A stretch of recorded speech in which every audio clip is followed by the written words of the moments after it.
ଓମ୍ ଶାନ୍ତି। ସଂସାର ସାଗରରୁ ଉଦ୍ଧାର କରିଲା ବାଲା ପତିତ ପାବନ ମୁକ୍ତି ଜୀବନ ମୁକ୍ତିଦାତା ନିରାକାର ପରମ ପିତା ଶିବ ପରମାତ୍ମା ଭଗବାନଙ୍କର ଶ୍ରେଷ୍ଠ ଜ୍ଞାନକୁ ଧାରଣ କରି ଶ୍ରେଷ୍ଠ କର୍ମ କରୁଥିବା ମହାନ ଆତ୍ମାମାନଙ୍କୁ ଆନ୍ତରିକ ଶୁଭେଚ୍ଛା, ଶୁଭ ଅଭିନନ୍ଦନ, ସୁପ୍ରଭାତ, ସୁସ୍ୱାଗତମ୍। କୁହାଯାଏ, କାମ କରିଯାଅ ବୀର ପରି, ଅଭାବ କଷଣ ଯାଉ ସରି। କର୍ମମୟ ଦୁନିଆରେ କର୍ମ ବିନା କୌଣସି ପ୍ରାଣୀ ମଧ୍ୟ ରହିପାରିବ ନାହିଁ। ନିଶ୍ଚିନ୍ତ କର୍ମ କରିବାକୁ ହିଁ ପଡ଼ିବ।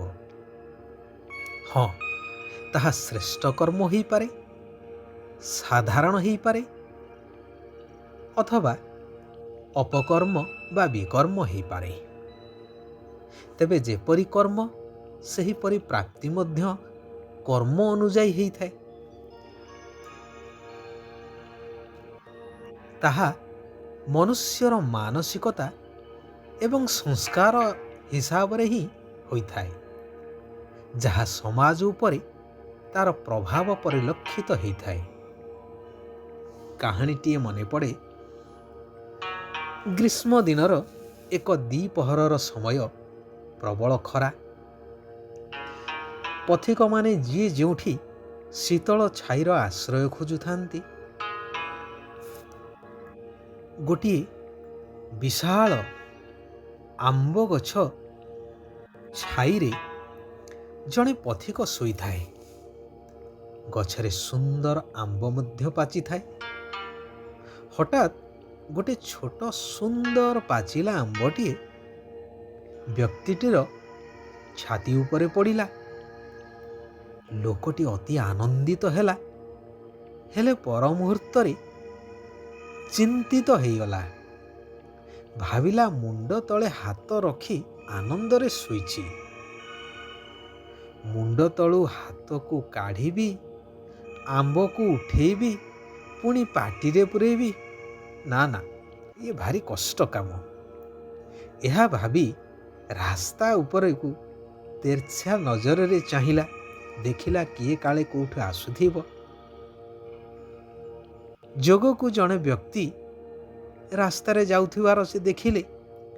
ତହୁଁ ସେ ବଡ଼ ପାଟି କରି ତାଙ୍କୁ ଡାକିଲେ ଏବଂ ଆମ୍ବଟିକୁ ତାଙ୍କ ପାଟିରେ ଦେବାକୁ କହିଲା। ଉକ୍ତ ବ୍ୟକ୍ତି ଜଣକ ଭାବିଲା, ବାସ୍ତବରେ ଏ ଲୋକଟି ନିପଟ କର୍ମ କୋଢ଼ି ଅଳସୁଆଟିଏ। ତେଣୁ ସେ ଆସି ଆମ୍ବଟିକୁ ଉଠେଇ ନିଜେ ଖାଇ ଖାଇ ବାଟ ଧରିଲା। ଏହା ଦେଖି ପ୍ରଥମ ବ୍ୟକ୍ତି ଜଣକ ଭାବିଲା, ଛାଡ଼, ଗଛରେ ଏତେ ଆମ୍ବ ପାଚିଛି, ପୁଣି ଝଡ଼ିବ ନାହିଁ କି? ସେତେବେଳେ ଦେଖିବା।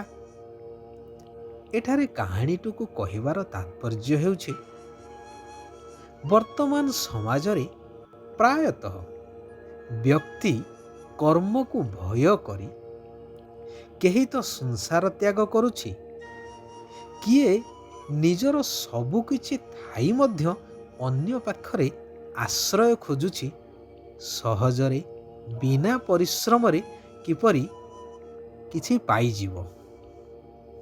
ଯାହାଫଳରେ ମନୁଷ୍ୟ ବିଭିନ୍ନ ଠକ ସଂସ୍ଥାମାନଙ୍କ ଦ୍ୱାରା ଶୋଷିତ ହେଉଛନ୍ତି।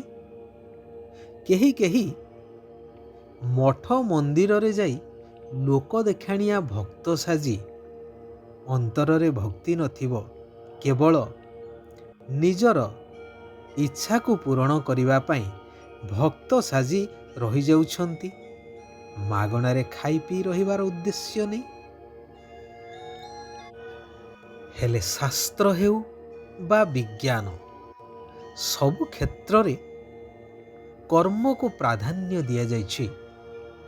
କାରଣ କର୍ମ ବିନା ପ୍ରାପ୍ତି କିପରି ହେଇପାରିବ? ବିଜ୍ଞାନ କହିଛି, every action there is an equal and opposite reaction. ପୁଣି ମଧ୍ୟ କହିଛି, as you sow, so you reap. ଶାସ୍ତ୍ର କେବେ କହିନାହିଁ କି କର୍ମ ଛାଡ଼ି ସଂସାର ଛାଡ଼ି କେବଳ ପ୍ରଭୁଙ୍କ ନାମ ଜପ କରିବା ପାଇଁ।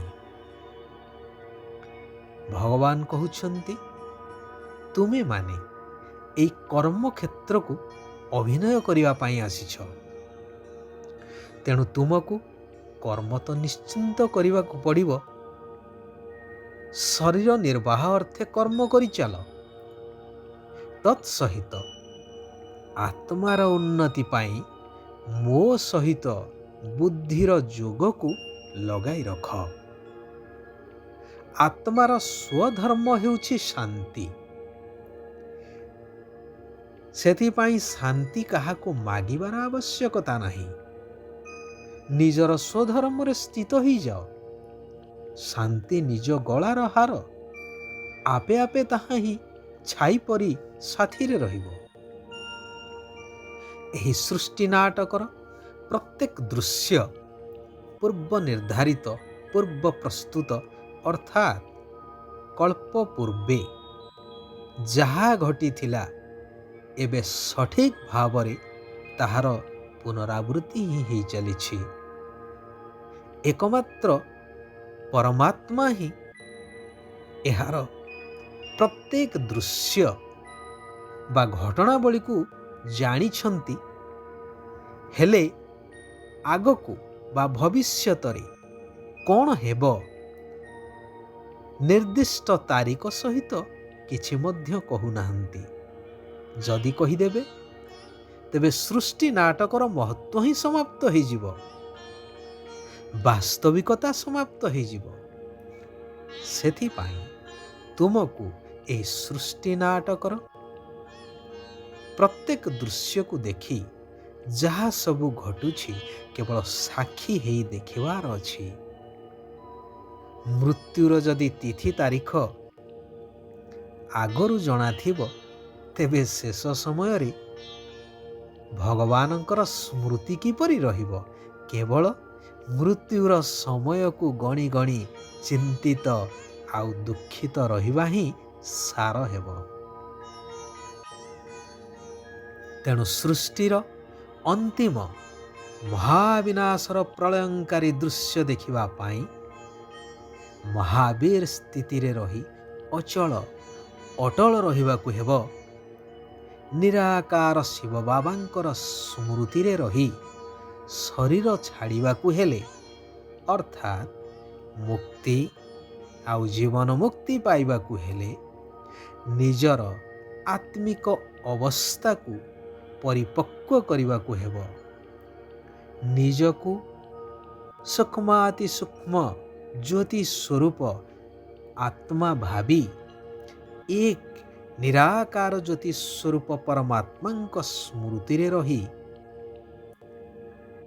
ସାରା ସୃଷ୍ଟି ନାଟକକୁ ସାକ୍ଷୀ ହେଇ ଦେଖିବାକୁ ହେବ। ଶରୀର ନିର୍ବାହ ଅର୍ଥ କର୍ମ କରିବାକୁ ହେବ।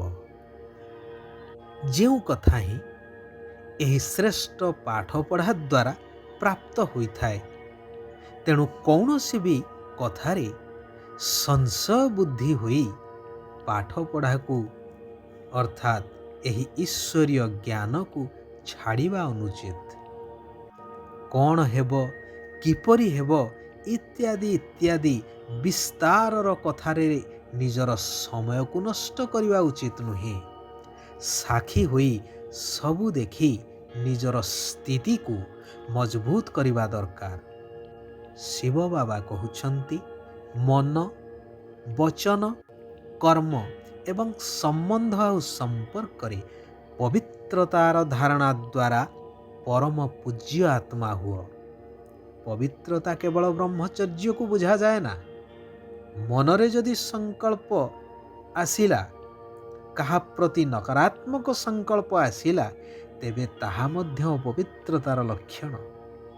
ତେଣୁ ସବୁଥିରେ ପବିତ୍ର ହେଲେ ପୂଜ୍ୟ ଆତ୍ମା ହୋଇପାରିବ। ନିଜର ଭବିଷ୍ୟତକୁ ସ୍ପଷ୍ଟ ରୂପରେ ଦେଖିବା ପାଇଁ ବା ଜାଣିବା ପାଇଁ ସମ୍ପୂର୍ଣ୍ଣତାର ସ୍ଥିତିରେ ସ୍ଥିତ ରୁହ। ଆଚ୍ଛା, ଓମ୍ ଶାନ୍ତି, ଓମ୍ ଶାନ୍ତି, ଓମ୍ ଶାନ୍ତି।